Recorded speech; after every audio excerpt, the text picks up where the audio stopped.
میں اعظم خان آپ سے مخاطب ہوں اور آپ جانتے ہیں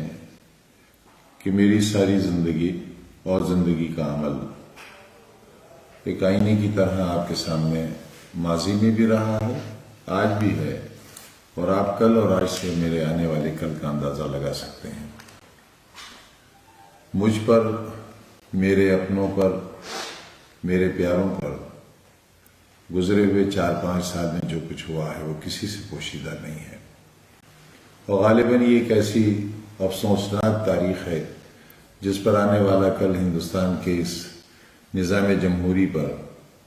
ضرور تنقید کرے گا اور کچھ نہ کچھ اپنی رائے پیش کرے گا۔ روز اول سے زندگی کا مشن یہی تھا کہ جو لوگ بہت کمزور ہیں، بہت نظر انداز ہیں، اپیکشت ہیں، اور کسی مقصد کے تحت پوری دنیا میں اور بالخصوص ہمارے ہی اپنے مادر وطن میں ایک خاص طبقے کو پیچھے رکھنے کے لیے جو منصوبہ بند تحریک ہے، اس کا مقابلہ بھی کسی غیر منصوبہ بند تحریک سے نہیں کیا جا سکتا۔ لازم تھا، لازم ہے، اور آنے والے وقت بھی شاید یہی اصول کامیابی سے گامزن ہوگا کہ ہم اپنی آنے والی کل کی نسلوں کے لیے کوئی ایسا نقشہ تیار کریں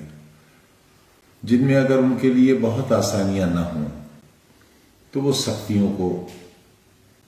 سہن کر سکیں اور ایک نارمل زندگی، ایک عام زندگی گزار سکیں۔ یہ موقع ملے، ہم اس کے لیے کوشش کریں اور تعلیمی ادارے قائم کریں۔ میں ان تمام لوگوں سے، صاحب حیثیت لوگوں سے، صاحب اقتدار سے جو طاقت میں ہیں، چاہے وہ سیاسی طور پر ہوں، مالی طور پر ہوں، افسر ہوں، ریٹائرڈ ہوں، سروس میں ہوں، جو جذبہ رکھتے ہیں، لیکن وہ جذبہ جو صرف اپنی حد تک ہو، ڈرائنگ روم میں بیٹھ کر اس کو ڈسکس کر لینے کی حد تک، رائے دینے کی حد تک ہو، ایسی رائے سے قوموں کی تقدیر نہیں بنتی۔ قومیں تو بہت بڑی چیز ہیں، کسی قبیلے، کسی گھر اور کسی فرد کی تقدیر بھی نہیں بنتی۔ ارادہ کریں، اگر میرے جیسا کمزور آدمی اتنے بڑے مشن کو پائے تکمیل تک پہنچا سکتا ہے تو میری ہی پڑوس کے ضلع میں نہ جانے کتنے رئیس رہتے ہیں، میرے ملک میں، میرے پردیش میں نہ جانے کتنے لوگ دولت مند رہتے ہیں، نہ جانے کتنی ایسی آرگنائزیشنز ہیں جن کے پاس بہت وسائل ہیں لیکن ان کا صحیح استعمال نہیں ہے۔ یہاں تک کہ ہمارے زکوٰۃ کے پیسے کا صحیح استعمال نہیں ہے۔ اگر ہم اس پیسے کا استعمال اپنی دولت کا، اپنے اخراجات کا، اپنے دوست احباب پر خرچ کرنے کا، اپنے سیر و تفریح پر خرچ کرنے کا، اپنی شان و شوکت پر خرچ کرنے کا، اپنی رہائش پر خرچ کرنے کا، یہ تعلیم گاہ میری تربیت گاہ بھی ہے، اور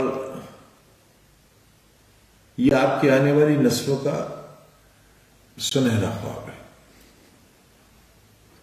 اسے ٹوٹنے مت دیجیے۔ کوئی دولت، کوئی طاقت شاید اب اسے اتنا نہیں بچا سکتی جتنا طلباء کی تعداد اسے بچا سکتی ہے۔ آپ کے بچے، آپ کی بچیاں پڑوس کے اضلاع میں جاتی ہیں اور بڑی تعداد میں یہاں سے طالب علموں کا منتقل ہونا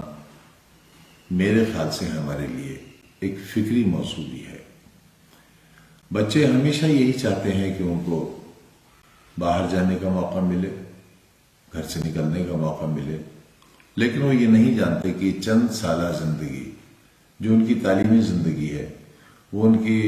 قبر تک بچنے والی زندگی پر بہت بھاری گزر سکتی ہے۔ ہمارے یہاں کے پاس شدہ جج بھی ہیں، اسرو میں بھی ہیں،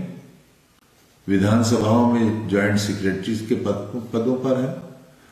ہندوستان کے باہر اچھی اچھی ملازمتوں میں ہیں، اور اگر آپ سے میں یہ کہوں کہ صرف وہی بچہ خالی ملے گا آپ کو جس نے سروس نہ کرنی چاہیے ہو، ورنہ ہمارے یہاں کے